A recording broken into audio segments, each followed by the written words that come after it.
Welcome, I'm Maria, an avatar created by AI to guide you in this video about the Combined Importance Performance Map Analysis, cIPMA. This video accompanies our research published in the Journal of Retailing and Consumer Services and Journal of Marketing Analytics on cIPMA. As IPMA, cIPMA is a visual tool used to assess the performance and importance of different factors in achieving a desired outcome.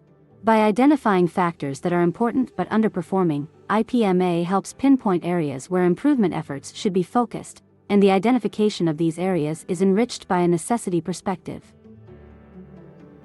Let us look at an example. As we can see, constructs mapped in the upper right corner. Despite their high importance, they are often outside the researcher's focus, as they have already achieved a high performance level. However, if the NCA results suggest that these constructs have not achieved a sufficient necessity level, their improvement should still be prioritized. Similarly, constructs positioned in the lower left quadrant, for instance, those with low importance and performance, should not be written off as irrelevant per se. If these constructs do not achieve a desired necessity level, actions for improvement should be taken. The interpretation of the other cases in these quadrants, for instance, constructs achieving a satisfactory necessity level, and in the other two quadrants is analogous. How does cIPMA work? In cIPMA, the importance and performance of factors is looked at from two perspectives.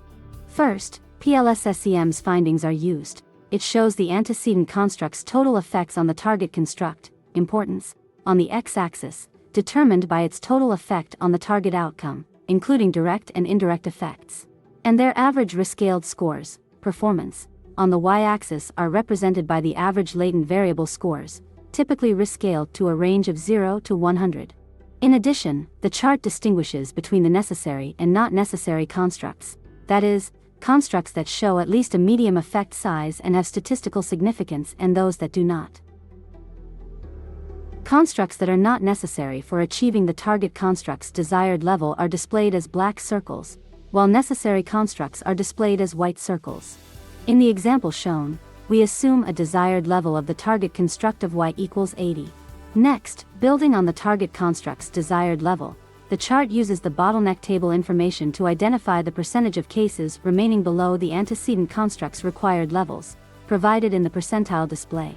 The size of the bubbles of each antecedent construct, which are necessary conditions, reflects this information. The larger the bubbles, the larger the percentage of cases that have not achieved the necessary conditions required level. Large bubbles therefore indicate that, from a necessity perspective, researchers should focus their attention on this aspect. Hence, examining the results in this figure, we find that y1 is not a necessary condition for improving the target construct, while y2 and y3 are. It also becomes evident that many cases have not achieved the required y3 level. This makes y3 highly relevant since investments in other constructs will not increase the outcome in these cases unless the y3 bottleneck is solved.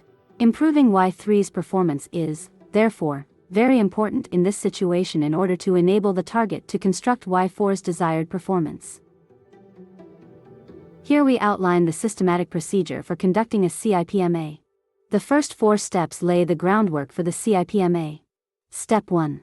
Defining the conceptual model involves specifying the relationships between the constructs in your research model. Step 2.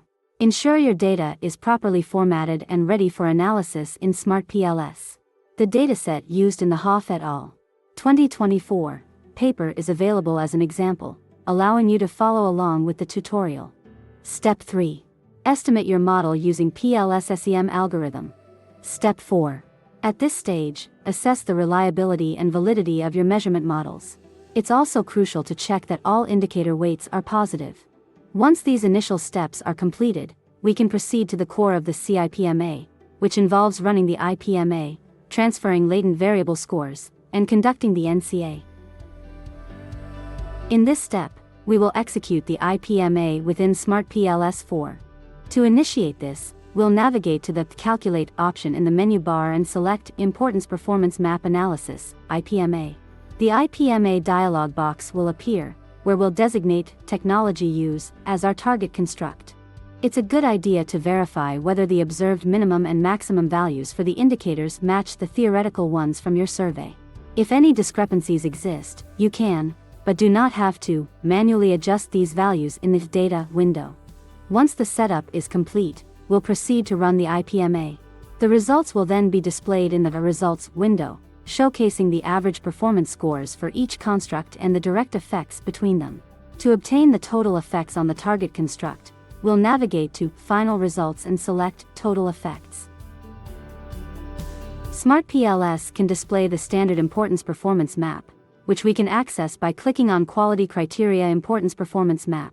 However, the software currently, version 4.1.0.3, does not include a feature for creating a combined importance performance map. To create such a combined map, we click Create Data File in the menu bar. In the dialog box that appears, we'll provide a file name, select the Risk-Scaled Latent Variable Scores option, and then click Create. This action will generate a new dataset within your project, ready for the NCA. Now that we have the risk-scaled latent variable scores, we can initiate the NCA. We begin by clicking on Regression in the menu bar, which opens a dialog box. Here, we specify the project details and model name, then click Save. In the next window, we select the dataset containing the latent variable scores. We then drag and drop the dependent variable, technology use, and the independent variables onto the modeling window. With the model set up, we run the NCA by clicking Calculate and then Necessary Condition Analysis, NCA. In the NCA dialog box, we'll set the number of steps for the bottleneck table to 20, as we're interested in an 85 technology use score. Smart PLS will then generate the NCA results. We'll focus on the Ceiling Line Effect Size Overview to examine the effect size, D, for the CFDH ceiling line.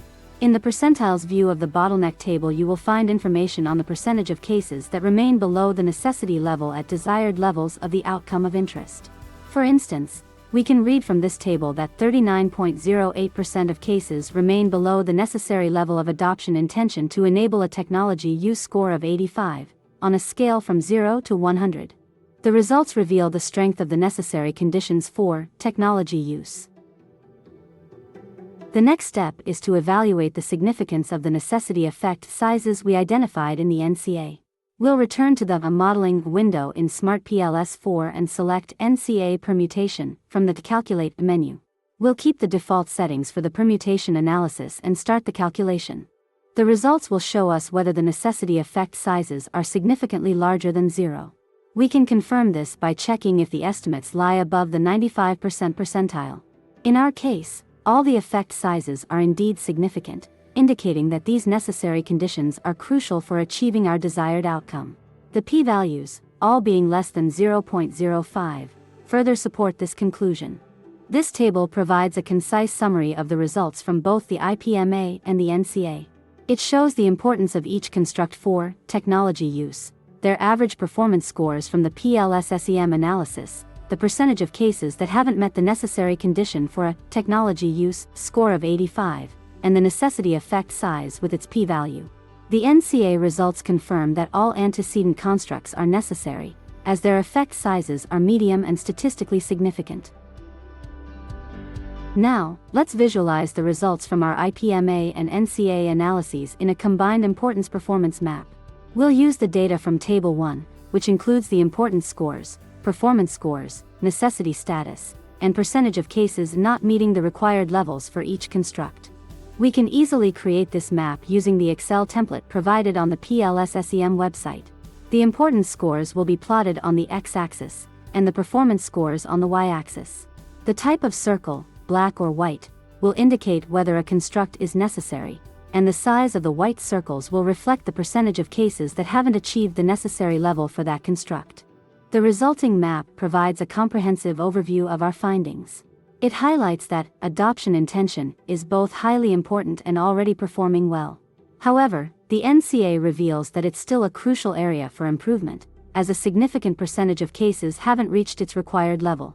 Usefulness and ease of use, despite their lower importance according to PLS-SEM, also require attention because they are necessary conditions, and many cases haven't met their required levels. On the other hand, emotional value and compatibility, while necessary, are less critical as only a small percentage of cases fall short of their required levels. If you want to see the method in action, you may be interested in a recent study that applied it. In a recent paper in JMA, Riggs et al.